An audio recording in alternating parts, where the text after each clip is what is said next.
a podcast that looks at both the financial and operational sides of success. Please welcome our hosts, Dan Paulson and Richard Veltre. Dan is the CEO of Envision Development International, and he works with leaders to increase sales and profits through great cultures with solid operations. Rich is CEO of the Veltre Group and a financial strategist working with companies to manage their money more effectively. Now on to the podcast. Thank you, Alice. You will never ghost us, will you? Anyway, here we are. We're Books in the Biz. We're back at it again. Hi, Rich. How are you doing? I am good, Dan. How are you? I am doing wonderfully. I am happy to see you on this podcast. I am happy to be here with you on this podcast because our subject is about people who just don't show up. So we thought we'd have a little fun with this and maybe talk about some solutions because this seems to be becoming more prevalent. I know when we were kind of discussing topics earlier, you had mentioned that it seems like clients, not so much clients, but prospects, in some cases contractors, so people you're trying to sub with, they just don't follow up anymore. And you rant away. Tell me what you're seeing, what you're seeing, and yeah, it's been brutal. There's no other way to really put it. I mean, it's just been to the point of, you email, you don't get a response.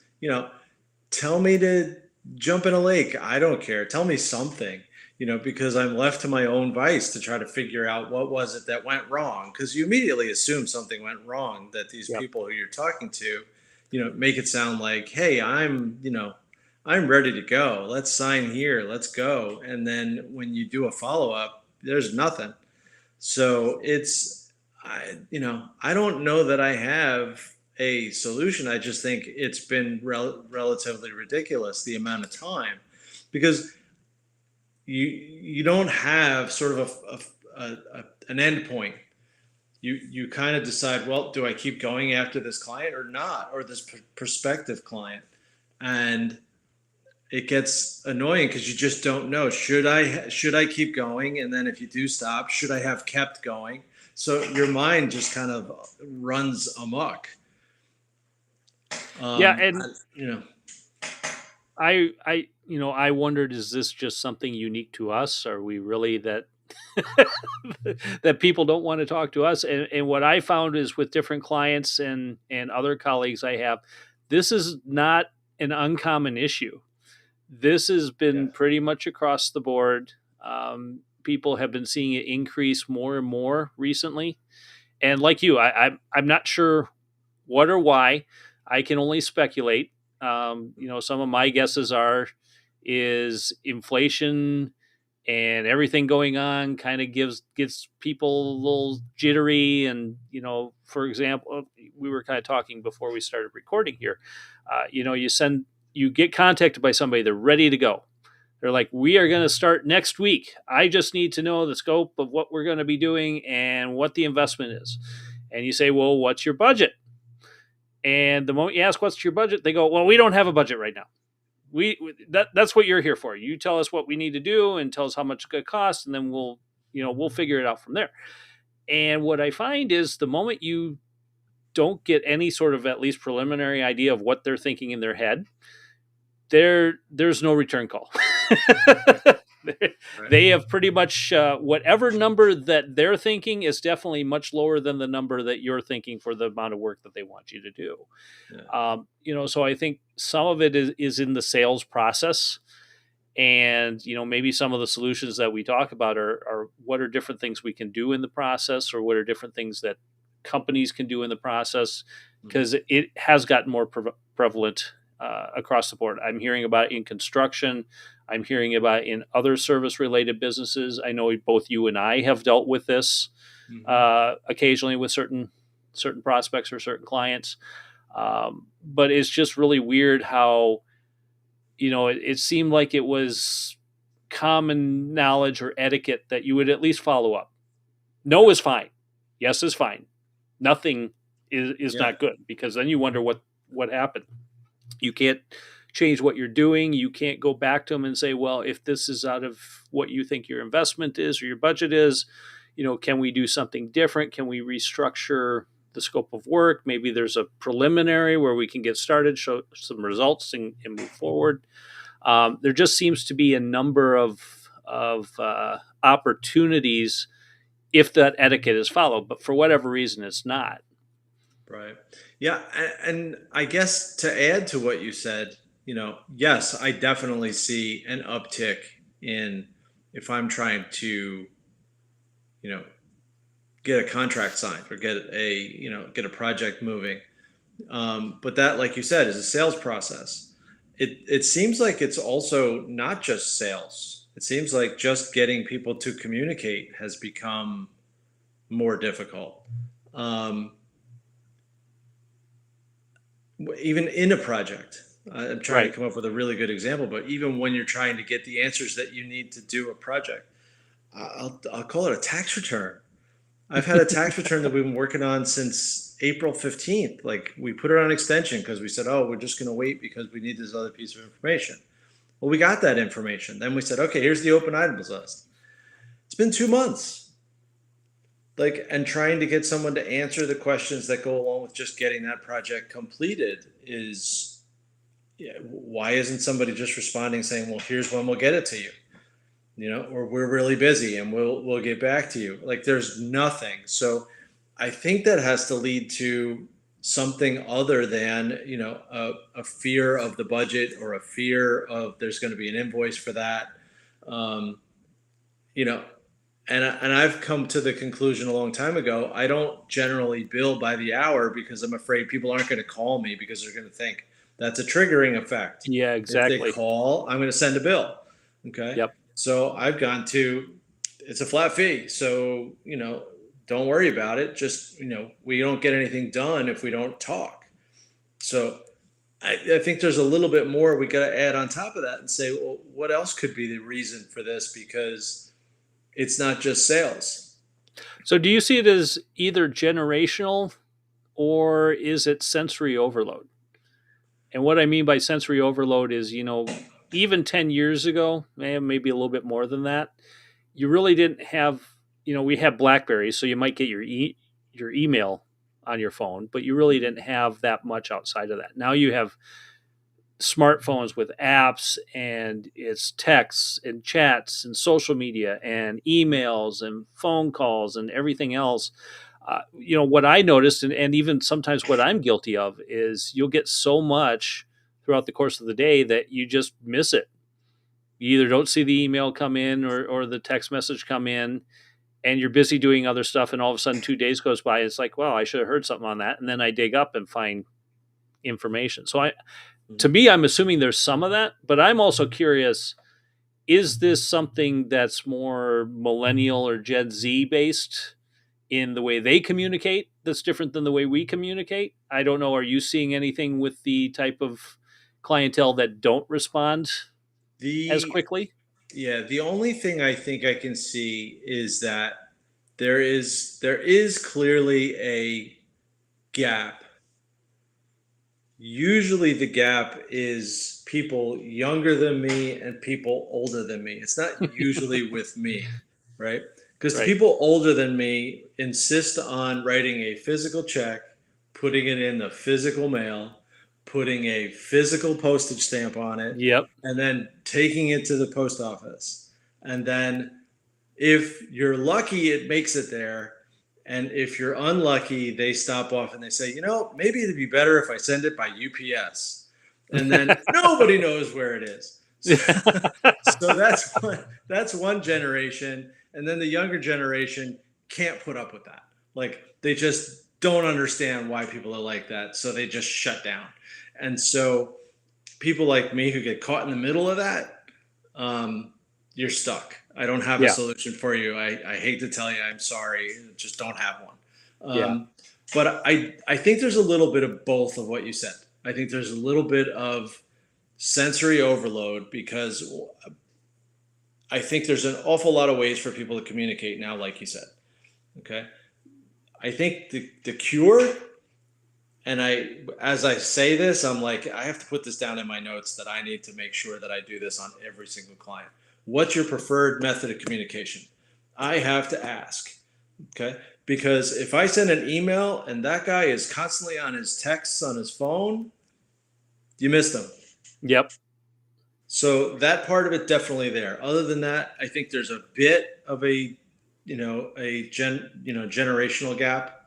Um, I'm starting to feel old because of not being able to communicate. So that's telling me, yes, there's a piece of it that's still generational, but I think sensory overload is a big piece of it.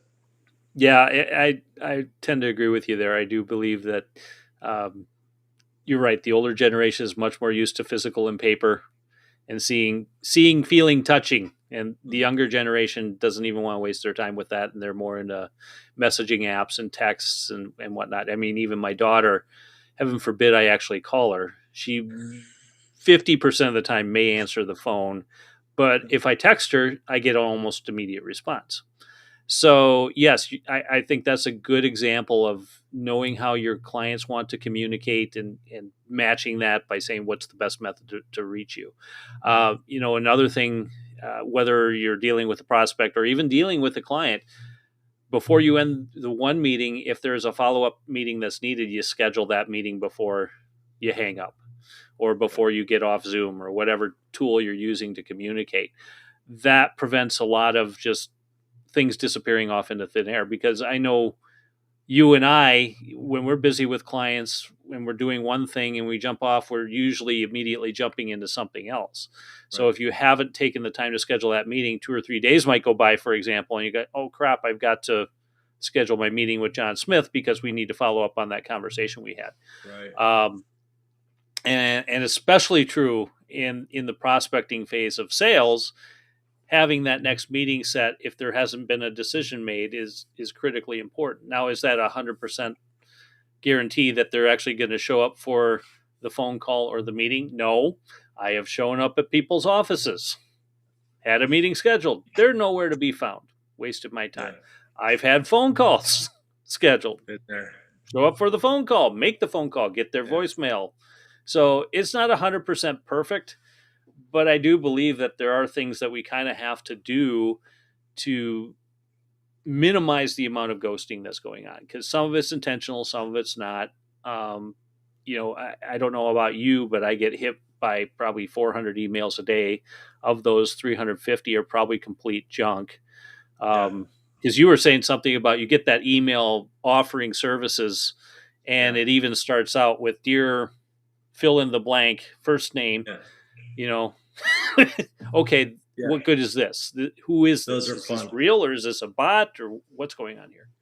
Yeah, those are incredibly fun when you realize that not only are you overwhelmed by the number of emails that you're getting, that a lot of them are someone else is looking for you to respond in a way that empowers them. It helps them. It makes them money. When they don't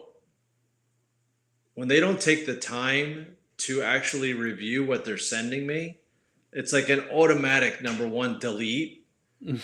And if there's a way to unsubscribe, then I would unsubscribe.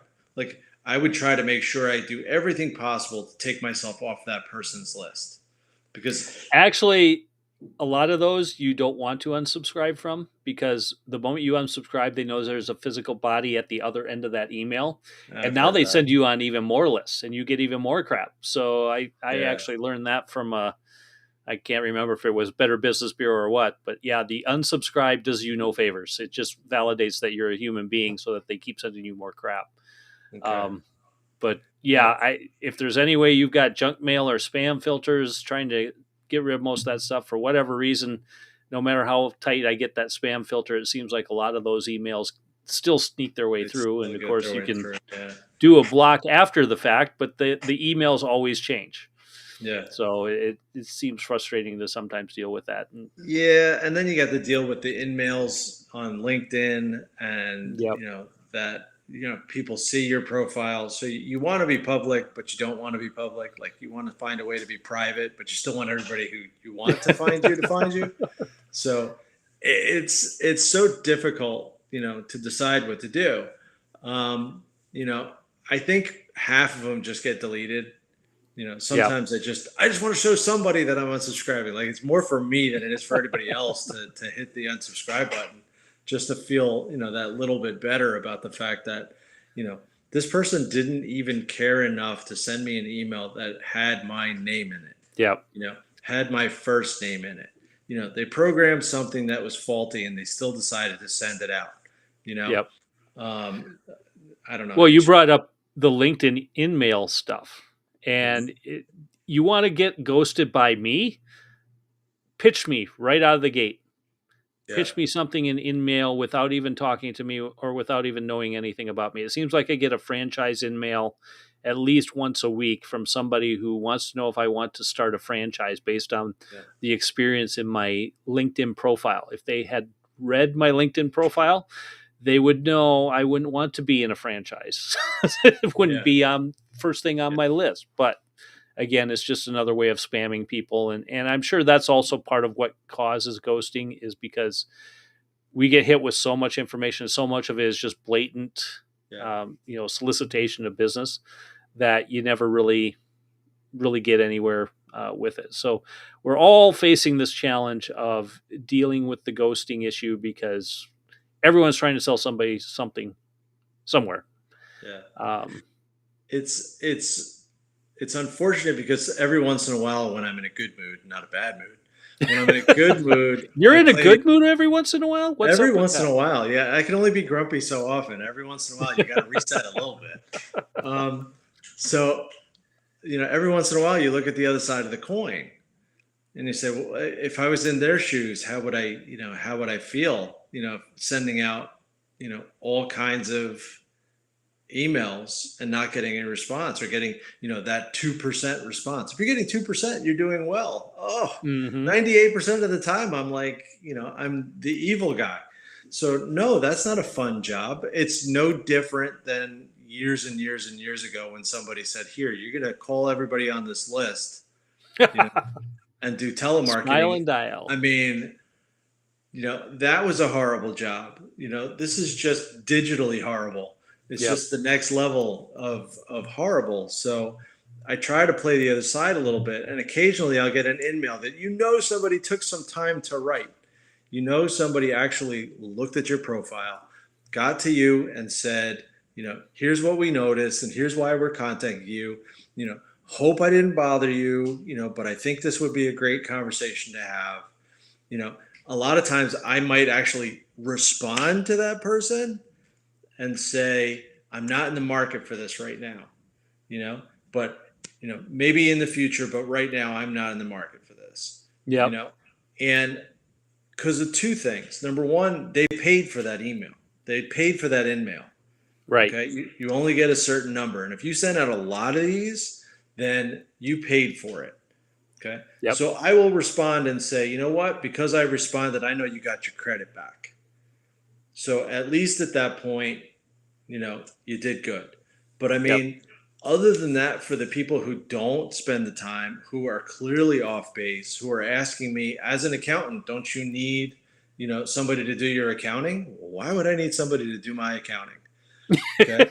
It doesn't fit. Okay. You didn't take the time to see the profile. Somebody handed you a profile, you sent in an email, and you have all of 3 seconds to do it. I'm only worth 3 seconds to you.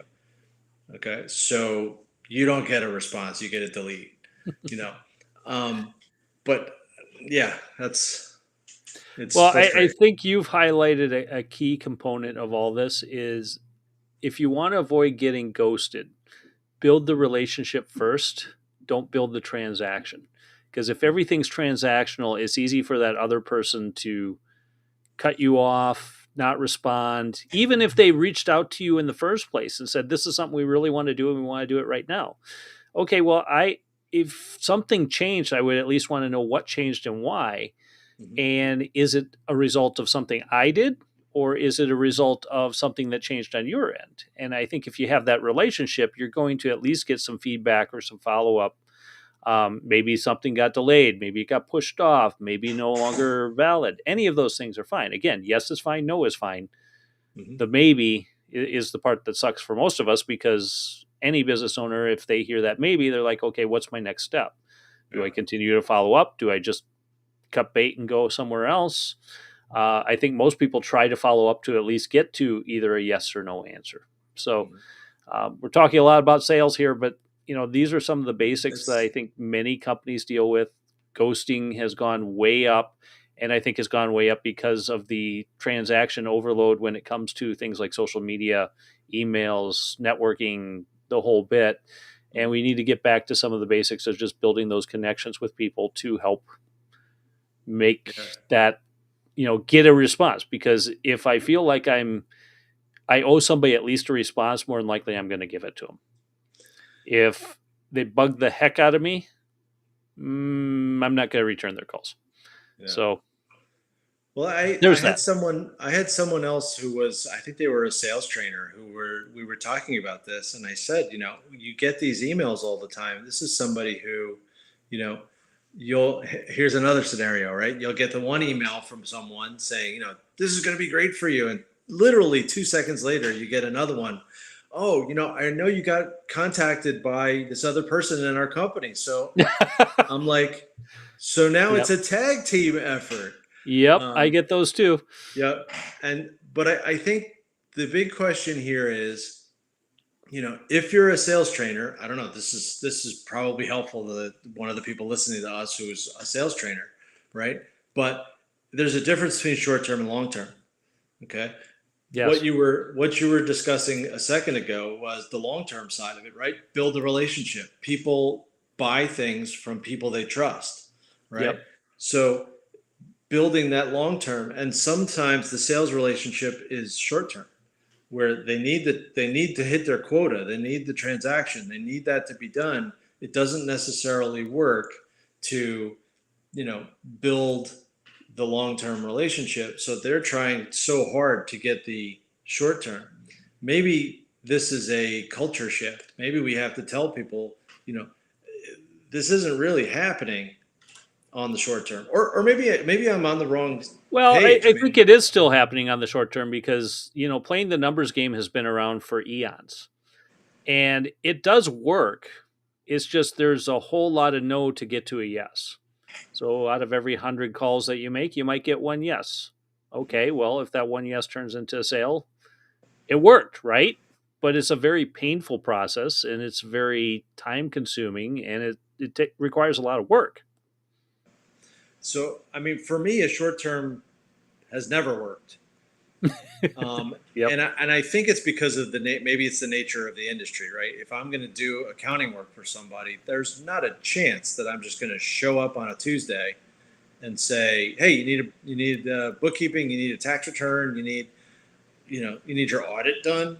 I would never find out that I showed up on Tuesday and by Tuesday night I got a contract, Yep. But when I go to a sales seminar and it talks about, how you bring in a client, boy, they want you to come out, you go into the meeting on Monday morning, you come out with, a deal or some lead to a deal. And that, I don't know, it just doesn't resonate with me because I've been working this now for 32 years, Yep.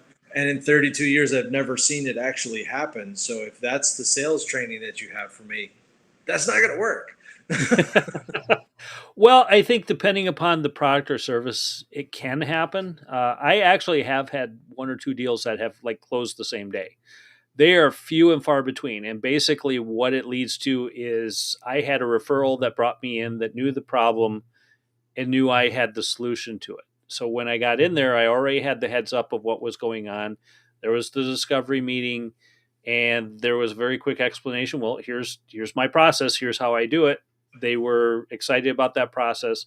There was trust built because there was a referral brought in, so it was a warm lead. That led to close the business. If it's me just calling out of the blue, typically that's not the world that happens. It's weeks or months, sometimes years. I've had clients pop up 14, 15 years after I first talked to them because now they had a need. Back then they did not. So you never know what's going to happen, which also should say best thing to do is not burn any bridges. So as we're talking about ghosting here, if somebody, said no now, it doesn't mean that you should just necessarily blow them off and not ever deal with them again, because you don't know if down the road situations might change. And because you built that bond, you built that connection, you now have an opportunity. So yeah, I think that's we're talking about sales. Neither one of us deal with sales. I'm operations. You're numbers. So maybe we have to eventually get somebody on here to do a sales interview and talk about this Absolutely. further, because I'm sure they deal with ghosting a lot, and they might have some solutions for it. But I guess that kind of ends our rant for this this podcast, and hopefully we provided some solutions. Follow up and do your due diligence and build those relationships. I guess that's our recommendations. Yeah.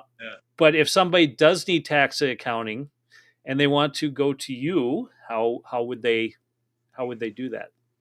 Send me an email at rveltry@veltrygroup.com. And if there's other functions going on in your business that are totally not related to sales, because I really don't do much of that, but if you got some operational issues or you got some successions, some changes going on there, definitely give me a shout at danpaulsonletsgo.com.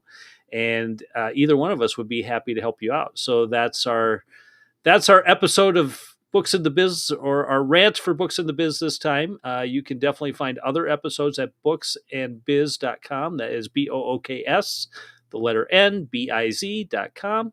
And Rich, we'll see you on the next episode, where hopefully we'll be ranting about something different.